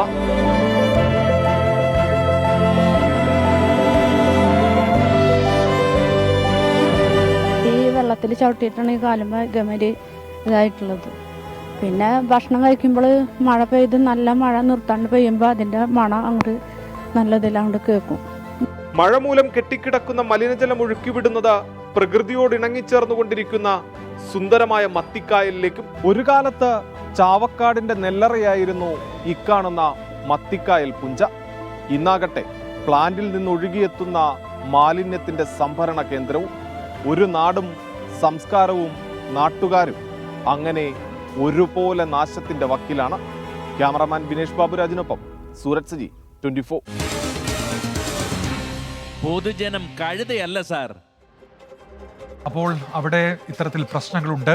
ആരോഗ്യ പ്രശ്നങ്ങൾ ഒരു ഭാഗത്തുണ്ട്, കുടിവെള്ളം കിട്ടാത്ത അവസ്ഥ മറ്റൊരു ഭാഗത്തുണ്ട്. അങ്ങനെ പൊതുജനങ്ങൾ ആശങ്കയിലാണ്. ആ പ്രദേശത്ത് അവരുടെ പ്രതികരണങ്ങളിലേക്കാണ് ഇനി. നമ്മളൊരു 10-25 വർഷമായിട്ട് ഇത് ഇവിടെ ഭയങ്കര ബുദ്ധിമുട്ടിലാണ്. ഇവിടുത്തെ വെള്ളം മൊത്തം ഇതൊരു പാടാണ് അവിടെ കാണുന്നത്, പുഞ്ചപ്പാടാണ്. അതിലേക്കാണ് ഒഴുക്കി വിടുന്നത്. വെള്ളത്തിന്റെ കാര്യത്തിലായാലും കുടിവെള്ള സ്രോതസ്സായാലും ഭയങ്കര ബുദ്ധിമുട്ടിലാണ്. ത്വക്ക് രോഗങ്ങൾ ഭയങ്കര പ്രശ്നമാണ്. ഇതൊരു 25 വർഷത്തോളമായിട്ട് ഇവിടെ ഒരു പ്ലാന്റ് ഉണ്ട്. അത് കൂടാതെ ഇപ്പോൾ നമ്മളെ ബുദ്ധിമുട്ടിക്കാൻ വേണ്ടി വീണ്ടും പുതിയൊരു പ്ലാന്റാണ് ഇപ്പോൾ ഇവിടെ വന്നുകൊണ്ടിരിക്കുന്നത്. ഒരു വിൻഡ്രോ കമ്പോസ്റ്റ് പ്ലാന്റ് എന്ന് പറഞ്ഞിട്ടവരെല്ലാം ഇത് മാറ്റും എന്ന് പറഞ്ഞിട്ടാണ് ഇപ്പോൾ പണി തുടങ്ങിയിട്ടുള്ളത്. പക്ഷേ ഇപ്പോഴും അതിൻ്റെ അവസ്ഥ ഇതെങ്ങനെയാണ് കിടക്കുന്നത്. ഒരു 1.5 വർഷമായിട്ട് എടുത്ത് കളയെന്ന് പറഞ്ഞു കഴിഞ്ഞാൽ ഒരു ബയോ മൈനിങ് ത്രൂ എടുത്ത് മാറ്റുമെന്ന് പറഞ്ഞാൽ ചപ്പുചാറാണ് കിടക്കുന്നത്. ഒരു 20 വർഷം മുൻപ് 45 ലക്ഷം രൂപ ചെലവ് വന്നിട്ടുള്ള ഒരു പ്ലാന്റാണ് എങ്ങും എത്താതെ കിടക്കുന്നത്. കൂടാതെ 1,15 ലക്ഷം രൂപ ചെലവ് വരുന്ന എങ്ങും പൂർത്തീകരിക്കാത്ത 1 വർഷത്തിലധികമായി നിർമ്മാണത്തിലിരിക്കുന്ന ഒരു ട്രെഞ്ചിങ് ഗ്രൗണ്ടാണ് ഈ കാണുന്നത്. ഈ പ്ലാന്റ് കാരണം മത്തിക്കായൽ കൃഷി, പുഞ്ചകൃഷി നശിച്ചു. അതുമൂലം ക്ഷീരകർഷകരും ദുരിതത്തിലാണ്. ഞാനിപ്പോൾ വന്നിട്ട് അധികം നാളായിട്ടില്ല. പക്ഷെ ഇവിടെ എനിക്ക് വന്ന സമയത്ത് തൊട്ടിട്ട് മേത്ത് അലർജി, പ്രഗ്നൻ്റ് ആയ സമയത്തൊക്കെ ഭയങ്കര അലർജി ഇതൊക്കെ ഉണ്ടായിരുന്നു. പിന്നെ ഇപ്പോൾ ഉണ്ണികൾക്ക് കഴിഞ്ഞ ദിവസം മേത്ത് ഓരോന്ന് ചൊറിഞ്ഞു പൊന്തിയിട്ട് അലർജി, ചോന്ന് തടിക്കുക, അങ്ങനെ പല ബുദ്ധിമുട്ടുകളും ഉണ്ടാവുന്നുണ്ട്. പിന്നെ നമ്മൾ ഫുഡ് കഴിക്കാനൊക്കെ ഇരിക്കുമ്പോൾ ഈ മണങ്ങൾ കൊണ്ട് ഫുഡ് കഴിക്കാൻ പറ്റുന്നില്ല. പിന്നെ ഈ വെള്ളമാണ് ഞങ്ങളിപ്പോൾ കുളിക്കാനൊക്കെ ഉപയോഗിക്കുന്നത്. അതിലും ഞങ്ങൾക്ക് ഭയങ്കര ബുദ്ധിമുട്ടാണ്. പിന്നെ പൈപ്പ് ലൈനിലാണെങ്കിലും വെള്ളം വരുന്നത് ആഴ്ചയിൽ ഒരു ദിവസമൊക്കെ വന്നാൽ അതും കുറേശ്ശേക്ക് വരുന്നുള്ളൂ. ഈ വാർത്ത കാണുന്ന വസന്തകുമാരി പറയുന്നുണ്ട്, കഴിഞ്ഞ മാസം ശേഖരിച്ച മാലിന്യം ഇവിടെ റോഡരികിൽ കിടപ്പുണ്ട്, മഴയും കൊണ്ട്. ഈ മാസം ശേഖരിക്കാൻ വരുമെന്ന് അറിയിപ്പ് കിട്ടി, യൂസർ ഫീ എടുത്ത് വെക്കണം എന്നുള്ളതാണ് വസന്തകുമാരി, ഈ വാർത്ത കാണുന്ന വസന്തകുമാരി ഇപ്പോൾ അറിയിക്കുന്ന പ്രതികരണം. നമ്മൾ ഇനി പോകുന്നത് തൃശ്ശൂർ ജില്ലയിലേക്ക്. അവിടെ നിന്നൊരു വാർത്ത വരുന്നുണ്ട്. CPIM ബ്രാഞ്ച് സെക്രട്ടറിയുടെ പറമ്പിലെ മരങ്ങൾ അവിടുത്തെ പഞ്ചായത്ത് മെമ്പർ അനുമതിയില്ലാതെ മുറിച്ചു മാറ്റി എന്ന പരാതി ഇപ്പോൾ ഉയരുന്നുണ്ട്. CPIM Thrissur Valalippadam east branch secretary ഉണ്ണികൃഷ്ണനാണ് ഇപ്പോൾ ഈ പരാതി അറിയിക്കുന്നത്. റോഡ് നിർമ്മാണത്തിന് മരങ്ങൾ മുറിച്ചു മാറ്റണമെന്ന് ആവശ്യപ്പെട്ടിരുന്നു, പക്ഷേ ഉണ്ണികൃഷ്ണൻ സമ്മതിച്ചിരുന്നില്ല. പിന്നാലെ ഇപ്പോൾ ഇത്തരത്തിൽ മരം മുറിക്കൽ നടന്നുവെന്നാണ് ആരോപണം വരുന്നത്. സൂരജ് സജീവ് വിവരങ്ങളുമായി ചേരുന്നുണ്ട്. സൂരജ്, എന്തൊക്കെയാണ് വിവരങ്ങൾ? സൂരജ്. ഉന്മേഷ്, CPIM ബ്രാഞ്ച് സെക്രട്ടറിയുടെ ഭൂമിയിലെ 6 മരങ്ങൾ CPIMന്റെ ലോക്കൽ കമ്മിറ്റി അംഗവും അതുപോലെ തന്നെ CPIMന്റെ തന്നെ വാർഡ് മെമ്പറും ചേർന്ന് അനധികൃതമായി മുറിച്ചു മാറ്റി എന്നൊരു പരാതിയാണ് ഉയരുന്നത്. പാഞ്ഞാൾ വാർഡ് മെമ്പറുടെ നേതൃത്വത്തിലാണ് ഇത്തരത്തിൽ ഈ മരംമുറി നടന്നത് എന്ന് ചൂണ്ടിക്കാണിച്ചുകൊണ്ടാണ് ഇപ്പോൾ ഈ CPIM ബ്രാഞ്ച് സെക്രട്ടറി ആയിട്ടുള്ള ഉണ്ണികൃഷ്ണൻ ഈ പോലീസിന് പരാതി നൽകിയിരിക്കുന്നത്. ഏതാനും ദിവസങ്ങൾക്ക് മുമ്പ് ഈ മരങ്ങൾ മുറിച്ചു മാറ്റി അതിലൂടെ ഒരു റോഡിന് വേണ്ടി ഈ മരങ്ങൾ മുറിച്ചു മാറ്റണമെന്ന് ആവശ്യപ്പെട്ടിരുന്നു. പക്ഷേ ഉണ്ണികൃഷ്ണൻ ഇതിന് വഴങ്ങിയിരുന്നില്ല. ഇതോടുകൂടിയാണ് 3 ദിവസം മുമ്പ് ഈ മരങ്ങൾ മുറിച്ചു മാറ്റിയതെന്നുള്ളതാണ് പറയുന്നത്. പക്ഷേ ഉണ്ണികൃഷ്ണനോ ആരും തന്നെ ഈ ഭൂമിയിൽ താമസമില്ല, കുറച്ചപ്പുറത്ത് മാറിയാണ് ഉണ്ണികൃഷ്ണന്റെ വീട്. അതുകൊണ്ട് തന്നെ ഈ മരം മുറിച്ച വിവരം ഇവർ അറിഞ്ഞിരുന്നില്ല. ഇന്നലെ രാത്രി ഈ സംഘം ഇവിടെ എത്തി വീണ്ടും ഈ യന്ത്രം ഉപയോഗിച്ച് ഈ മരം പല കഷ്ണങ്ങളാക്കുന്ന സമയത്ത് സമയത്താണ് ഈ പ്രദേശവാസികൾ തന്നെ ഈ വിവരം അറിയുന്നത്. പ്രത്യേകിച്ച് ഈ വനഭൂമിയോട് ചേർന്ന മേഖലയാണ്. അതുകൊണ്ട് തന്നെ ആരുടെയും ശ്രദ്ധയിൽ ഈ മരം മുറിച്ചത് പെട്ടിരുന്നില്ല. ഇന്നലെ ഈ യന്ത്രത്തിന്റെ ശബ്ദം കേട്ട ആളുകളാണ് ഇത്തരത്തിൽ മരം മുറിച്ചു എന്നൊരു വിവരം ഈ ഉണ്ണികൃഷ്ണൻ ധരിപ്പിക്കുന്നു. അങ്ങനെ ഉണ്ണികൃഷ്ണൻ ഇന്ന് എത്തി നോക്കിയ ഈ ഭൂമിയിൽ എത്തി നോക്കുന്ന സമയത്താണ് ഇത്തരത്തിൽ ഈ മരം മുറിച്ചു മാറ്റിയ നിലയിൽ കണ്ടെത്തുന്നത്. എന്തായാലും സംഭവവുമായി ബന്ധപ്പെട്ടുകൊണ്ട് പോലീസിന് പരാതി നൽകിയിട്ടുണ്ട്. വനഭൂമിയോട് ചേർന്ന മേഖലയാണ്. പ്രത്യേകിച്ച് ഇവിടെ മരം മുറിക്കണമെങ്കിൽ പോലും വനം വകുപ്പിന്റെ അനുമതി വേണം. ഇതെല്ലാം കാറ്റിൽ പറത്തിക്കൊണ്ടാണ് CPM ബ്രാഞ്ച് സെക്രട്ടറിയുടെ ഭൂമി CPM നേതാക്കൾ തന്നെ കയ്യേറിക്കൊണ്ട് ഇപ്പോൾ ഈ മരം മുറിച്ചു മാറ്റിയിരിക്കുന്നു. ഉന്മേഷ്, സജിയാണ് വാർത്തയുടെ വിശദാംശങ്ങൾ നൽകിയത്. ഇപ്പോൾ തൃശ്ശൂരിൽ നിന്ന് നമ്മൾ ഇനി അടുത്ത ഒരു ജനകീയ വാർത്തയിലേക്ക് പോവുകയാണ്. അത് പന്നിയങ്കരയിലെ ടോൾ പ്ലാസ, അതുമായി ബന്ധപ്പെട്ട പ്രതിഷേധ സമരത്തിന്റെ വാർത്തയിലേക്കാണ്. പ്രദേശവാസികളിൽ നിന്ന് ടോൾ പിരിക്കാനുള്ള തീരുമാനം താൽക്കാലികമായി ഇപ്പോൾ പിൻവലിച്ചിരിക്കുകയാണ്. വലിയ പ്രതിഷേധം അവിടെ അതുമായി ബന്ധപ്പെട്ടുണ്ടായിരുന്നു. അതിനെ തുടർന്നാണ് ഇപ്പോൾ താൽക്കാലികമായി ടോൾ പിരിവ് നിർത്തിവെക്കാനുള്ള തീരുമാനം ഉണ്ടായിരിക്കുന്നത്. മുഖ്യമന്ത്രിയുടെ ഓഫീസ് നാഷണൽ ഹൈവേ അതോറിറ്റിയുടെ ഓഫീസുമായി ബന്ധപ്പെട്ടാണ് ഇപ്പോൾ താൽക്കാലിക പ്രശ്നപരിഹാരം ഉണ്ടാക്കിയിരിക്കുന്നത്. 6 പഞ്ചായത്തുകളിലെ ജനങ്ങളിൽ നിന്ന്, അതിലൂടെ യാത്ര ചെയ്യുന്നവരിൽ നിന്ന് 140 രൂപ വീതം പ്രതിമാസം ഈടാക്കാനായിരുന്നു ധാരണ. ആ തീരുമാനമാണ് ഇപ്പോൾ താൽക്കാലികമായി മരവിപ്പിച്ചിരിക്കുന്നത്. ഭൂമി മാത്രമല്ല, ജീവിതം തന്നെയാണ് ഒരു പാത യാഥാർത്ഥ്യമാകാൻ വിട്ടു നൽകിയത്. പക്ഷേ പിന്നീട് അതിലൂടെ യാത്ര ചെയ്യണമെങ്കിൽ ടോൾ നൽകേണ്ടി വന്നു. ന്യായമായും ലഭിക്കേണ്ട അവകാശം നിഷേധിക്കപ്പെട്ടതോടെയാണ് ഒരു നാടാകെ സമരരംഗത്തേക്ക് ഇറങ്ങിയത്. പന്നിയങ്കര ടോൾ ബൂത്തിന് സമീപത്തെ 6 പഞ്ചായത്തുകളിലെ ആളുകൾക്കുള്ള സൗജന്യ യാത്ര ഇന്നു മുതൽ നിർത്തലാക്കാനാണ് ടോൾ കമ്പനി തീരുമാനിച്ചിരുന്നത്. മാസം 340 രൂപ നിരക്ക് നിശ്ചയിച്ചു. ഇന്നലെ രാത്രി ഡിവൈഎഫ്ഐയുടെ നേതൃത്വത്തിലും ഇന്ന് ജനകീയ വേദിയുടെയും CPIM-ന്റെയും കോൺഗ്രസിന്റെ നേതൃത്വത്തിലും ശക്തമായ പ്രതിഷേധം.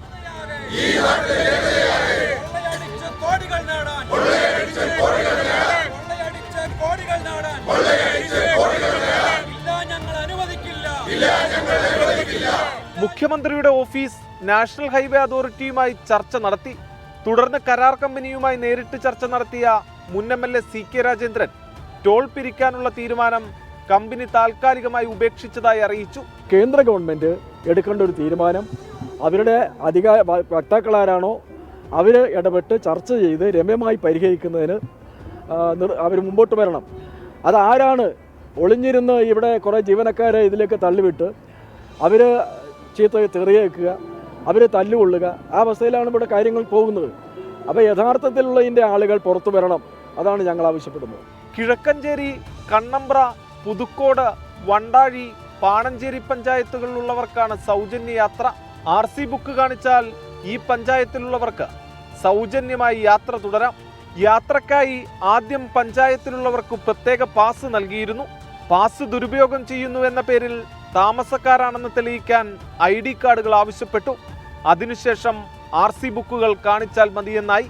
പിന്നാലെയാണ് സൗജന്യ സേവനം തന്ത്രപൂർവ്വം നിർത്തലാക്കി പകരം പണം പിരിക്കാൻ കമ്പനി നീക്കം തുടങ്ങിയത്. ടോൾ ബൂത്ത് സ്ഥാപിക്കപ്പെട്ടതിന്റെ പേരിൽ വർഷങ്ങളായി സ്വന്തം മണ്ണിൽ ജീവിക്കുന്ന തങ്ങൾ എന്തിന് ടോൾ നൽകണമെന്നാണ് ഒരു ജനത ചോദിക്കുന്നത്.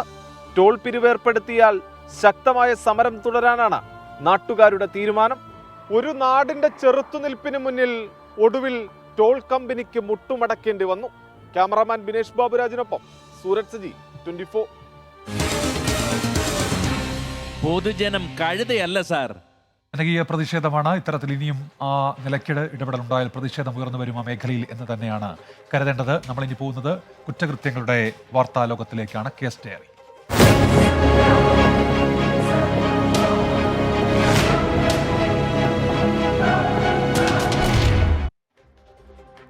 കാസർഗോഡ് നിന്ന് വന്ന ഒരു വാർത്തയിലേക്കാണ്. അവിടെ ബോവിക്കാനം AUP സ്കൂളിലെ ക്ലാസ് റൂമിന് സാമൂഹ്യ വിരുദ്ധർ തീയിട്ടു.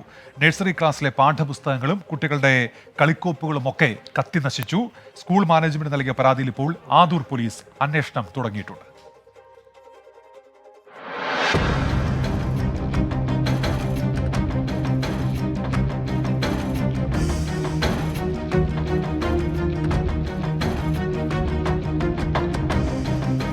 രാവിലെ ക്ലാസ്സിലേക്ക് അധ്യാപിക എത്തിയപ്പോഴാണ് ബെഞ്ചും പാഠപുസ്തകങ്ങളും കളിക്കോപ്പുകളും കത്തി നശിച്ച നിലയിൽ കണ്ടെത്തിയത്. ഇന്ന് രാവിലെ ടീച്ചേഴ്സ് ക്ലാസ് തുറക്കാൻ വരുന്ന സമയത്താണ് നമ്മുടെ കുട്ടികളുടെ ഒരുപാട് പുസ്തകങ്ങൾ വാരി വലിച്ചിട്ടിട്ട് മുഴുവൻ തീ കത്തിച്ച നിലയിലാണ് കണ്ടത്. ഇന്ന് രാവിലെ തുറക്കുമ്പോഴത്തേക്കാണ് ഇത് കണ്ടത്. സമാനമായ സംഭവം ഇതിനു മുമ്പും ഉണ്ടായിട്ടുണ്ട്. നമ്മുടെ ക്ലാസ് മുറിയുടെ ഗ്രിൽസ് പൊളിച്ചിട്ടുണ്ടായിരുന്നു. സ്കൂൾ ഗ്രൗണ്ടിന്റെ മതിൽ ഒരു ഭാഗം പൊളിഞ്ഞിട്ടുണ്ട്. പഞ്ചായത്ത് ഓഫീസും നിരവധി വീടുകളും സമീപത്തുണ്ടെങ്കിലും ഗ്രൗണ്ടിന് എതിർവശത്തായി സ്ഥിതി ചെയ്യുന്ന ക്ലാസ് റൂമുകൾ പെട്ടെന്ന് ശ്രദ്ധിക്കപ്പെടില്ല. CCTV ഇല്ലാത്തതിനാൽ സാമൂഹ്യ വിരുദ്ധരുടെ സുരക്ഷിത താവളം കൂടിയാണ് ഇവിടം. മുമ്പുണ്ടായിരുന്നു താഴത്ത് നമ്മളെ UP സ്കൂളിൽ ഇതുപോലെ സംഭവം ഉണ്ടായിരുന്നു. പല പ്രാവശ്യങ്ങളും ഫാനും കാര്യങ്ങളൊക്കെ പൊട്ടിച്ചുകൊണ്ടുപോയ സംഭവങ്ങളുണ്ടായിരുന്നു. അതുപോലെ തന്നെ തീയിട്ട് നശിപ്പിച്ച സംഭവങ്ങളുണ്ടായിരുന്നു. CCTV വേണം, സ്ഥാപിക്കണം, ഇതുപോലുള്ള സാമൂഹിക ദ്രോഹികൾ പ്രശ്നങ്ങളുണ്ട്. എല്ലാ കാര്യങ്ങളും ഞങ്ങൾ പഞ്ചായത്തിനോടും അതുപോലെ തന്നെ പോലീസ് ഉദ്യോഗസ്ഥന്മാരോടും എല്ലാവരോടും ഞങ്ങൾ ഇത് ഓർമ്മിപ്പിച്ചിട്ടുണ്ട്. അതിക്രമം ചൂണ്ടിക്കാട്ടി സ്കൂൾ മാനേജ്മെന്റ് പോലീസിൽ പരാതി നൽകി. സംഭവത്തിൽ ആദൂർ പോലീസ് അന്വേഷണം ആരംഭിച്ചു. ഇത് 3ാം തവണയാണ് ബോവിക്കാനം AUP സ്കൂളിലേക്ക് സാമൂഹ്യ വിരുദ്ധരുടെ അതിക്രമം നടക്കുന്നത്. ശക്തമായ നടപടി സ്വീകരിക്കണമെന്ന ആവശ്യം ഇതിനോടകം തന്നെ ഉയർന്നു കഴിഞ്ഞു. അഭിലാഷ് പള്ളിക്കരയ്ക്കൊപ്പം അരുൺ പാറക്കൽ, 24 കാസർഗോഡ്. പൊതുജനം കഴുതയല്ല സാർ. വിവിധ ജില്ലകളിലെ മഴയുമായി ബന്ധപ്പെട്ട വിവരങ്ങളൊക്കെ പ്രേക്ഷകർ ഇപ്പോഴും യൂട്യൂബിൽ അറിയിച്ചുകൊണ്ടിരിക്കുന്നുണ്ട്. വയനാട്ടിലടക്കം മഴയുണ്ട് എന്നാണ് ചില പ്രേക്ഷകർ ഇപ്പോൾ യൂട്യൂബിൽ കമന്റ് ചെയ്യുന്നത്. നമ്മൾ അടുത്ത റിപ്പോർട്ടിലേക്ക് കടക്കുന്നു. സ്വകാര്യ വ്യക്തി കോൺക്രീറ്റ് മതിൽ കെട്ടി അടച്ചതോടെ തിരുവനന്തപുരം വിതുര കൊപ്പം തടിമില്ല റോഡ് ഇപ്പോൾ ചെളിക്കുളമായിരിക്കുകയാണ്. റോഡിന്റെ ഇരുവശവും താമസിക്കുന്ന കുടുംബങ്ങൾക്ക് പ്രധാന റോഡിലേക്ക് ഇറങ്ങാൻ ഇപ്പോൾ ഈ വെള്ളക്കെട്ട് മറികടക്കേണ്ട അവസ്ഥയാണ് ഉള്ളത്. വിതുര പഞ്ചായത്തിൽ പരാതിപ്പെട്ടിട്ടും നടപടിയൊന്നുമില്ല എന്നാണ് അവിടുത്തെ ആളുകളുടെ ആരോപണം.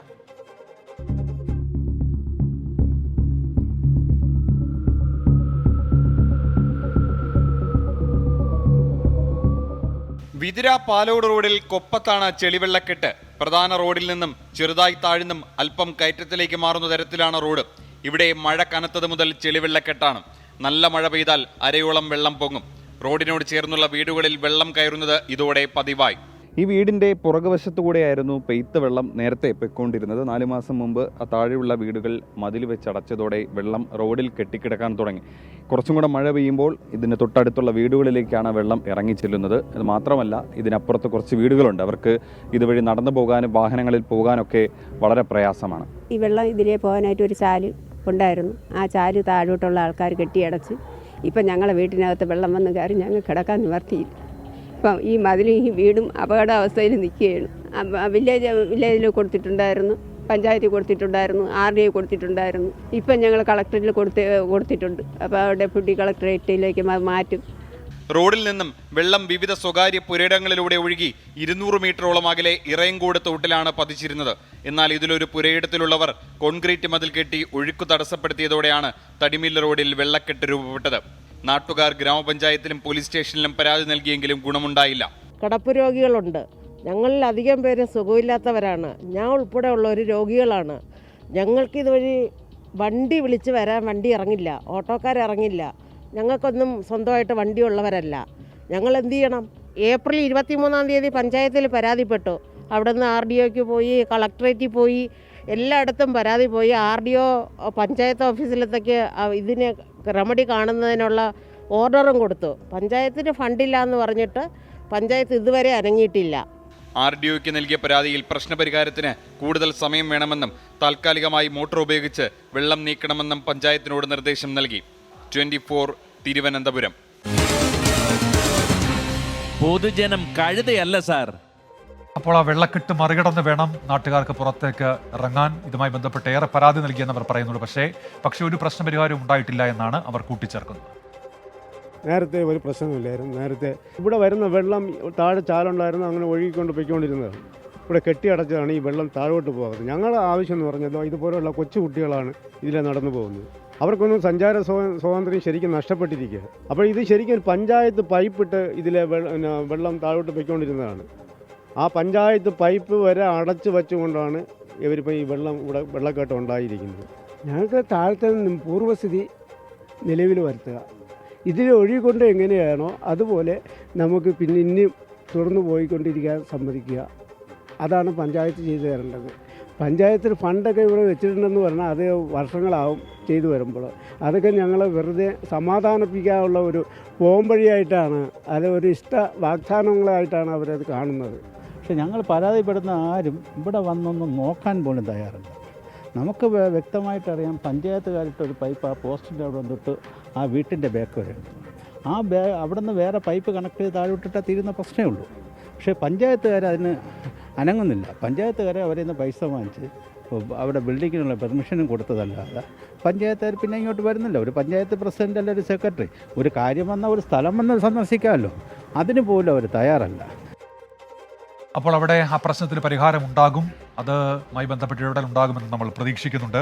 റിജു ഒരു കാര്യം പറയുന്നുണ്ട്, ഈ പരിപാടിയുടെ പേര് മാറ്റണം, കാരണം അടിക്കടി പൊതുജനം കഴുതയല്ല സാർ എന്ന് പറയുന്നുണ്ട്. കാണുന്ന പരിപാടി മുഴുവൻ പൊതുജനം കഴുതയായത് കൊണ്ട് ആണ് എന്നാണ് റിജു ഒരു അഭിപ്രായമായി ഇപ്പോൾ രേഖപ്പെടുത്തുന്നത്. എല്ലാ പ്രേക്ഷകർക്കും ഒരിക്കൽ കൂടി പൊതുജനം കഴുതയല്ല സാർ എന്ന പരിപാടിയിലേക്ക് സ്വാഗതം. നമ്മൾ ഇനി അടുത്ത ഒരു സെഗ്മെന്റിലേക്ക് കടക്കുകയാണ്. ചില പ്രശ്നങ്ങൾ നമ്മുടെയൊക്കെ കൺമുന്നിൽ നടന്നാലും അങ്ങോട്ടേക്ക് പലരുടെയും നോട്ടമെത്തില്ല. ആ ഘട്ടത്തിൽ പൊതുജനം ഉറക്കെ പറയും, കണ്ണുണ്ടായാൽ പോരാ സാർ.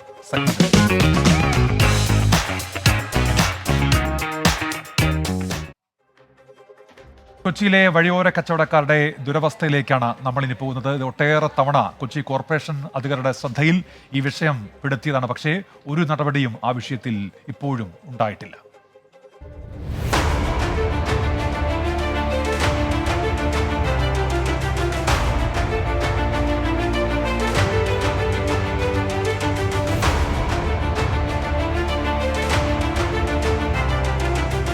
പശ്ചിമ കൊച്ചിയിലെ വഴിയോര കച്ചവടക്കാരെ പുനരധിവസിപ്പിക്കുക എന്ന ലക്ഷ്യത്തിലാണ് സ്മാർട്ട് സിറ്റി കിയോസ്കുകൾ നിർമ്മിച്ചത്. ഫോർട്ട് കൊച്ചി, മട്ടാഞ്ചേരി മേഖലകളിലായി 36ഓളം കിയോസ്കുകളുടെ നിർമ്മാണം പൂർത്തിയായിട്ട് 6 മാസമായി. പക്ഷേ ഇതുവരെ കച്ചവടക്കാർക്ക് കൈമാറിയിട്ടില്ല. കൊച്ചിൻ കോർപ്പറേഷനോട് ചോദിക്കുമ്പോൾ മൗനമാണ് മറുപടിയെന്ന് കച്ചവടക്കാർ. ഇപ്പോൾ നമുക്കറിയാം കൊച്ചിൻ കോർപ്പറേഷൻ്റെ പരിധിക്കകത്ത് കൊച്ചിൻ കോർപ്പറേഷന് ഒരു തൂണ് നമ്മൾ സ്ഥാപിക്കണമെന്നുണ്ടെങ്കിൽ സ്വാഭാവികമായിട്ടും സാങ്ഷൻ വേണം കോർപ്പറേഷന്. പക്ഷേ ഇവിടെ ഇത്തരം കടകൾ പണിതിട്ട് കോർപ്പറേഷൻ അറിയില്ല എന്ന് പറയുന്നത് ആടിനെ പട്ടിയാക്കുന്നതിന് തുല്യമാണ്. കാരണം ഈ കടകൾ ഇതിപ്പോൾ അംഗീകരിച്ചു, ഈ നിയമം അംഗീകരിച്ചു, ഞങ്ങൾ സ്ഥലം അളന്ന് തിട്ടപ്പെടുത്തി തന്നാൽ മതി. വെൻഡിങ് സോൺ തീരുമാനിക്കപ്പെട്ടിട്ടുണ്ട്, അവിടെ കടകൾ പണിയാൻ കച്ചവടക്കാർ തയ്യാറാണ്. അവർക്ക് സ്ഥലവാടക കിട്ടും, അതിന് പുറമെ ലൈസൻസ് ഫീസും കിട്ടും. ഇത്രയും സൗകര്യം ഉണ്ടായിട്ട് പോലും ഈ കാര്യത്തിൽ കാണിക്കുന്ന വലിയ അലംഭാവം അത് വല്ലാത്ത. കോർപ്പറേഷൻ്റെ സെക്രട്ടറിയാണ് ഇതിൻ്റെ പ്രധാനപ്പെട്ട അധിപൻ. കടകൾ പലതും നശിച്ചു തുടങ്ങി, പൈപ്പുകൾ ഉൾപ്പെടെ മോഷണം പോയിട്ടുണ്ട്. ഇവരിപ്പോൾ പറഞ്ഞത് CSMലാണ് പണിതേക്കുന്നത്, കൊച്ചിൻ കോർപ്പറേഷൻ അറിയില്ലെന്ന് പറയണം. കൊച്ചിൻ കോർപ്പറേഷൻ CSMൽ പറഞ്ഞാൽ കൊച്ചിൻ കോർപ്പറേഷൻ അനുവാദത്തോടെയാണ് പണിതതെന്നാണ് അവർ പറയണത്. പക്ഷേ ഇത് പണിതിട്ടിട്ട് ഇപ്പോൾ ഒരു 6 മാസത്തിൽ മേലെയായി. പല കടകളും അവിടെ നശിച്ചു തുടങ്ങി, ഇപ്പം മരം വീണു ഇതൊക്കെ. അതുപോലെ അശാസ്ത്രീയമായ രൂപത്തിലാണ് ആ കടകൾ പണിതേക്കണത്.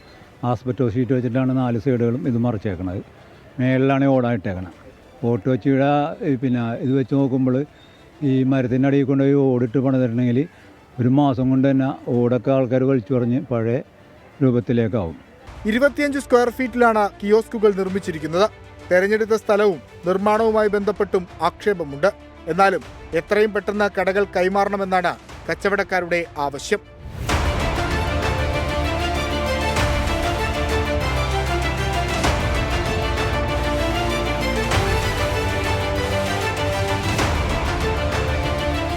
സാധാരണക്കാരുടെ നികുതി പണം ഉപയോഗിച്ച് സാധാരണക്കാരായ വഴിയോര കച്ചവടക്കാർക്ക് വേണ്ടി നിർമ്മിച്ച കിയോസ്കുകളാണ് ഈ കാണുന്നത്.